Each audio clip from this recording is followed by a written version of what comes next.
अस्सलामुअलैकुम friends, welcome back to top smarties drama serial Ishq Mein तेरे सदके। गलत फहमियों की दीवार जितनी भी ऊंची हो, एक ना एक दिन उसे गिरना ही होता है। तो बस नूर और जुल्फिकार के दरमियान जो गलत फहमियों की दीवार थी वो गिर गई। नूर एक दिन जबरदस्ती ही जुल्फिकार को हॉस्पिटल ले जाती है और कहती है जिस मर्जी डॉक्टर से मेरा चेकअप करवा ले।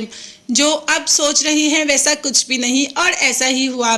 डॉक्टर्स ने कह दिया कि नूर कभी प्रेग्नेंट थी ही नहीं। अब ये बात जुल्फिकार सोच रहा है कि आखिर उस डॉक्टर ने उसके साथ झूठ क्यों बोला। इस बात का पता तो जुल्फिकार लगा ही लेगा। अभी तो वो नूर से खासा शर्मिंदा है और नूर ने कह दिया कि आपने मुझे अपनी ज़िंदगी में शामिल किया, मेरे लिए इतना ही काफ़ी है। और हाँ, आप ये जानते हुए कि मैं प्रेग्नेंट हूँ आपने मुझे नहीं छोड़ा।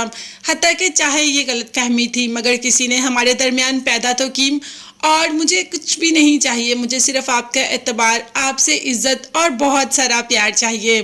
जुल्फिकार का प्यार तो वैसे ही नूर के लिए है। अब दोनों में इतनी बेतकल्फी देखकर माँ को तो काफ़ी गुस्सा आ जाता है। जुल्फिकार को बुला लेती है और कहती है कि ये मैं क्या देख रही हूँ, तुम और नूर इतना बेतकल्लुफ हो रहे हो। तुम्हारा दिल कैसे कर पड़ा कि तुम नूर से बात करो। तब जुल्फिकार ने सारी कहानी माँ को बता दी। माँ को भी समझ नहीं आ रहा कि आखिर उस डॉक्टर ने झूठ क्यों बोला। उसका पता तो जुल्फिकार लगा ही लेगा।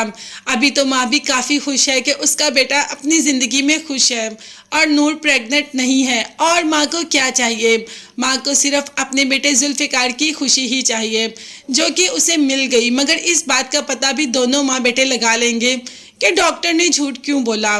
जब डॉक्टर की बात सामने आएगी तो पता चल ही जाएगा कि डॉक्टर ने किस वजह से और किसके कहने पे ये सारा कुछ किया, किसके कहने पे नूर और जुल्फिकार में इतनी दूरियां पैदा कर दी।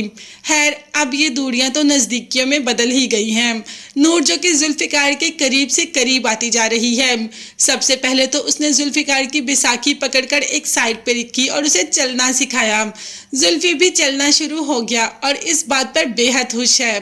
दोनों बिल्कुल दोस्तों की तरह बिहेव कर रहे हैं, जैसे बहुत अच्छे दोस्त हों। दोनों की अंडरस्टैंडिंग देखकर तो हमें बेहद खुशी हो रही है। फाइनली नूर की ज़िंदगी में भी खुशी आई।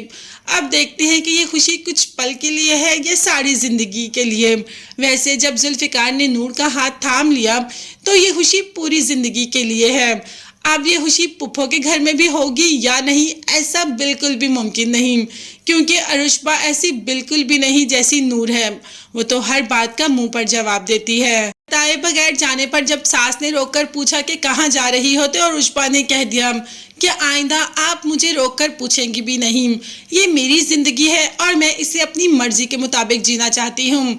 और साथ ही साथ सालार से शिकायत कर देती है कि तुम्हारी माँ मुझे पसंद नहीं करती, इसीलिए हर बात में रोक टोक करती है। सालार अपनी माँ से पूछने के लिए आ जाता है तो माँ कह देती है कि ऐसा कुछ भी नहीं, मैं सिर्फ उससे पूछ रही थी कि कहाँ जा रही हो, और वो बिल्कुल भी वैसी नहीं जैसे तुम समझते हो।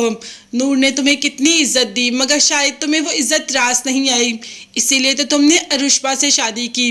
अब आगे जाकर तुम्हें पता चलेगा सालार कि तुमने क्या खोया और क्या पाया।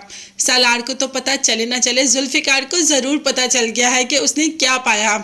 उसे जो खोया उसका भी बेहद दुख है, क्योंकि हूर उससे बहुत ज़्यादा मोहब्बत करती थी। मोहब्बत नूर भी बहुत करती है। तो क्या वाकई ही हूर की जगह नूर प्रॉपर तरीके से जुल्फिकार के दिल में भी ले पाएगी? ये सब देखने और जानने के लिए चैनल को लाजमी सब्सक्राइब कीजिएगा, बेल आइकॉन भी प्रेस करें ताकि हर वीडियो आप तक आसानी पहुंच सके। अपना बहुत ज़्यादा ख्याल रखिएगा और अपनी कीमती दुआ में मुझे और मेरी फैमिली को भी याद रखिएगा। नेक्स्ट वीडियोस तक के लिए अल्लाह हाफिज़, bye bye and take care.